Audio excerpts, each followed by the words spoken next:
안녕하세요. 안혜경입니다. 오늘은 여러분들과 남북한의 연애의 차이점에 대해서 이야기해 볼까 합니다. 요즘 우리 사회에 보게 되면 저는 정말 대한민국에 와서 깜짝 놀랐는데, 저희 아는 조카가 벌써 초등학교 유치원 때부터 남자친구가 있다 그래가지고 제가 아주 머리가 뒷골을 땡겼었거든요. 아니, 이모는 대한민국에 와서 진정한 사랑을 찾았는데 이 친구한테 물어봤더니 자기는 이제 커서 이 친구랑 결혼까지 할 거래요. 내가 그래서 대한민국은 너무 발전됐다. 아이들까지 벌써 자기의 사랑을 찾아서 이렇게 어릴 때부터 이런 말을 하는데, 북한에서 자란 나는 정말 억울해도 너무 억울하구나. 33살에 첫사랑을 찾다니, 이런 생각을 해보게 됩니다. 그래서 오늘 여러분들에게 북한의 연애에 대해서 이야기할 건데, 대한민국은 내가 하는 연애 누가 상관하지 않잖아요. 법적으로 제재를 가하거나 아니면 법적인 처벌을 하지 않는 게 대한민국이지 않습니까? 그런데 북한에서는 학교 때 연애를 한다고 하게 되면 그 학교 학생들 전교생이 모인 앞에서 비판의 대상이 됩니다. 사상투쟁회라는 걸 하거든요. 전교생이 모인 앞에서 그 남자와 여자가 나가서 비판을 받는 게 바로 북한의 학교고요. 더 웃긴 거는 대학교 시절에도 연애를 공공연히하고 대학교 시절에 결혼도 하고 이런 친구들을 봐왔다는 겁니다. 제가 대한민국의 드라마를 북한에서 많이 봐왔지만 그 당시 제가 이해 안 됐던 부분이 바로 이런 거였어요. 정말 한국의 드라마를 보면서 몇 년을 연애했는데 헤어진다. 그런데 그 여자나 남자나 몇 달 있다가 또 결혼을 하는데 결혼할 때 그 여자한테 막 청첩장을 보낸다. 이런 게 정말 이해 안 됐었는데 대한민국에 와서는 이걸 풀렸다는 겁니다. 왜? 내 어린 조카가 벌써 어린이집 다니는데 남자친구가 있다고 그러고 앞으로 그 애랑 결혼까지 하겠다고 하는데 이해 안 될 수가 없겠죠. 그래서 정말 북한하고 대한민국의 연애가 달라도 다르구나. 북한은 남녀 7세 부동석이라고 해서 아직도 조선시대의 간습이 남아있어요. 그래서 여자들이 남자하고 선만 봤다 해도 그 여자의 결혼, 시집 갈 길은 막히거든요. 특히 북한은 시집이라고 하게 되면 뭐 남자가 있어야 시집 가는 거고, 결혼이라고 하게 되면 여자가 있어야 결혼을 하잖아요. 근데 북한은 고등학교를 졸업하고 남자들 대부분 북한 군에 입대합니다. 가서 10년 동안 군복무하거든요. 계급 사회다 보니까 신분이 아주 안 좋은 사람들이 군대에 못 나가고요. 그리고 못 나가는 사람들은 정말 두 번의 신체 검사에 떨어진 친구들, 그 떨어졌다고 할 때는 웬만한 질병도 북한이 다 끌어다가 군대에 징병시키는데, 정말 이거는 고질적인 질병이기 때문에 군에조차 못 나가는 제외된 고질병 환자들이거든요. 그런 사람들이 사회에 남아있는데 어떤 여자가 그런 남자한테 결혼을 하겠습니까? 그러다 보니까 북한에서는 제대될 때쯤 되게 되면 아들 있는 집들에서 여자 있는 처자 있는 집에 가서 이제 몇 달 있다 우리 아들이 만기 제대되어 오는데 그 집 딸이랑 결혼합시다 해가지고 아들이 딱 오게 되면 군복도 뽑기 전에 다음 날에 가서 남자 여자 마주 세워요. 그 자리에서 딱 봤을 때 뭐 사회에서 건장한 남성을 못 본 여자는 눈이 뿅 갈고 하트가 뿅뿅 나올 것이고, 북한 군에서 10년 동안 여자를 못 본 남자는 그야말로 하트가 2배, 3배로 나오겠죠. 바로 만나서 며칠 만에 약혼식에서 한 달 만에 결혼하는 북한의 결혼 문화거든요. 이런 결혼 문화를 보다가 한국의 드라마 몇 년씩, 뭐 심지어는 10년씩 연애하다 헤어졌는데 막 결혼을 한다. 이게 이해될 리가 만무하겠죠. 제가 강원도 속초에 살다 보니까 군인들이 꽤 주말이면 많이 나오거든요. 그들 모두가 쌍쌍이 가는데 처음에는 제가 아니 저것들 저런 사고방식 가지고 무슨 군생활을 해? 왜? 그 당시는 제가 한국에 온 지 얼마 안 됐기 때문에 한국 사회를 이해 못해서 이렇게 생각했다면, 지금은 그런 친구들 보면서 와, 정말 군대 나간 멋진 남성을 기다려주는 여자가 더 멋있고, 또 그 여자를 위해서 군복무 기간 또 열심히 군복무하는 우리 장병님들이 더 멋있게 보여지는 거예요. 군대에서 생활하면서 다양하게 처벌도 있지만 북한에서 제일 큰 처벌이 영외사고라고 해서 군 생활 기간에 남녀 관계를 가진다든가 결혼을 하게 됩니다. 불명예제대 그 말 자체로 그 친구들은 딱지를 맞아가지고 우리가 생각하는 아오지와 같은 심심상골에 추방되어 가는데 그 자식 대대로 불명예 딱지를 안고 커가는 거죠. 그래서 우리는 군 생활을 하면서 연애, 더 나가서 결혼은 생각도 못 하는데 특히 북한 군에서 결혼할 수 있는 사람들은 바로 군관이라고 해서 여기로 말하는 장교가 됩니다.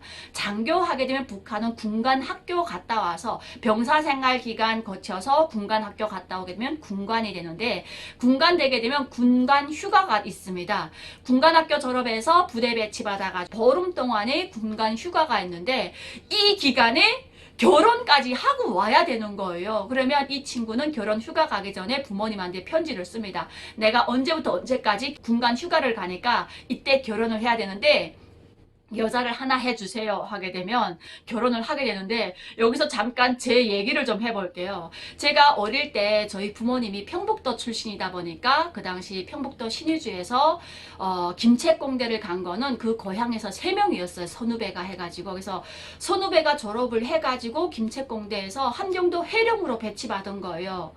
평북도 출신이라 해서 이 세 분이 우형제를 맺으셨는데 그 중에 한 분이 저희랑 아주 가까웠습니다. 제가 언젠가도 얘기했지만 북한에 있을 때 저희 부모님이 저희 어릴 때 어머님이 혁명하라고 해서 북한에서 잠깐 간부들이 보였다가 없어지는 경향이 있다고 했잖아요. 저희 어머님도 그때 간부시다 보니까 혁명하를 다녀오신 적이 있었습니다. 근데 그때 제 나이가 8살이었고 저희 동생의 나이가 5살이었어요. 그 당시 저희를 돌봐주신 저희 큰어머님, 아버지와 같은 고향에 큰아버지가 계셨는데 그 집에는 오빠가 있었거든요.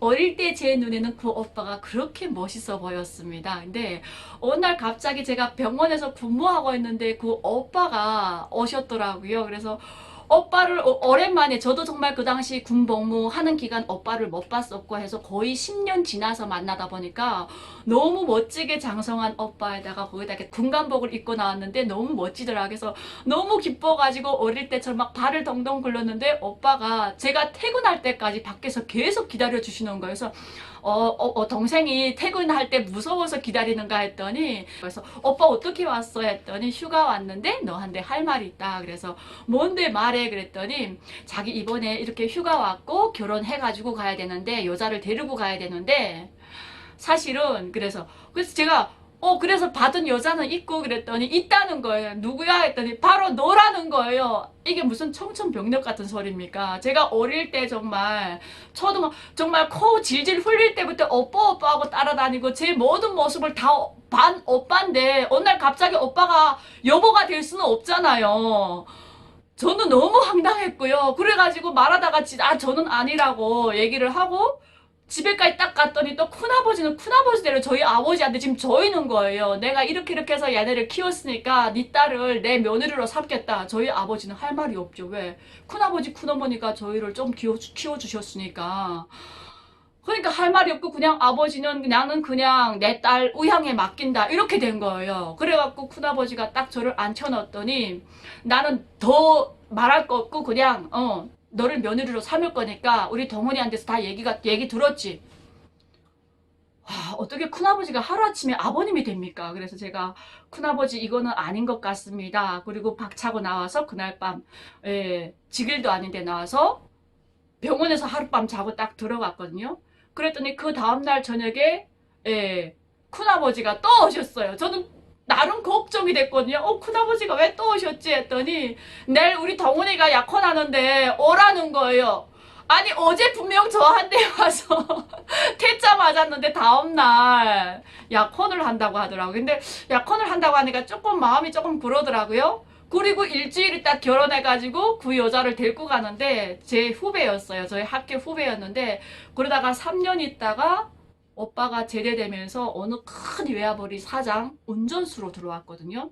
그러면서 오자마자 막 2달 안에 처갓집 도와주고 자기네 집 막 다시 털고 짓고 막 형제들 도와주고 이런 모습 보니까 저희 언니들이 또 그러는 거예요. 너 그때 동훈이랑 결혼했으면 우리 이렇게 안 사는데 이러면서 그때 제가 잠깐 약간 좀 기우뚱하게 됐어요. 후회라고 말해야 되나? 예. 그랬던 적이 있었다는 거. 근데 지금 생각해 보니까 제가 내가 그때 결혼했으면 이런 대한민국, 천국 같은 대한민국도 못 보고 그 사회에서 그렇게 살아야 됐겠지? 이런 생각을 해본다는 거예요. 그래서 북한은 연애라는 게 연애 과정이 길지 않아요. 진짜 연애하게 되면 마주섰다 헤어져도 결혼을 못하는 그런 판국에 어떻게 연애 3년, 4년, 5년, 10년을 합니까? 그래서 제가 이런 걸 보면서 와, 정말 대한민국은 연애도 자유롭게 할 수 있고 결혼도 자유롭게 할 수 있고 얼마나 좋습니까? 그래서 사실 이 방송을 저희 신랑이 보게 되면 조금 인상을 붉힐지 모르겠지만 북한의 연애와 대한민국의 연애의 다른 점에 대해서 이야기하다 보니까 제가 첫 프로포즈를 28살에 받은 거를 이렇게 밝히게 되네요. 본의 아니게. 그래서 오늘 여러분들과 북한의 연애와 대한민국의 연애의 정말 다르고 다른 점에 대해서, 그리고 대한민국의 연애에 대해서 깜짝 놀랐던 것을 대한민국에 와서야 그 의문점을 풀게 되었다는 거. 저도 이젠 그래서 고리타분한 북한 여성이 아닙니다. 대한민국 사회를 10년 동안 살아왔기 때문에 저도 제 마인드도 이젠 오픈 마인드거든요. 오늘도 제 방송을 찾아주셔서 너무 감사하고 좋은 시간 되었다고 생각하시게 되면 구독, 좋아요 꼭 부탁드리겠습니다. 여러분 감사합니다.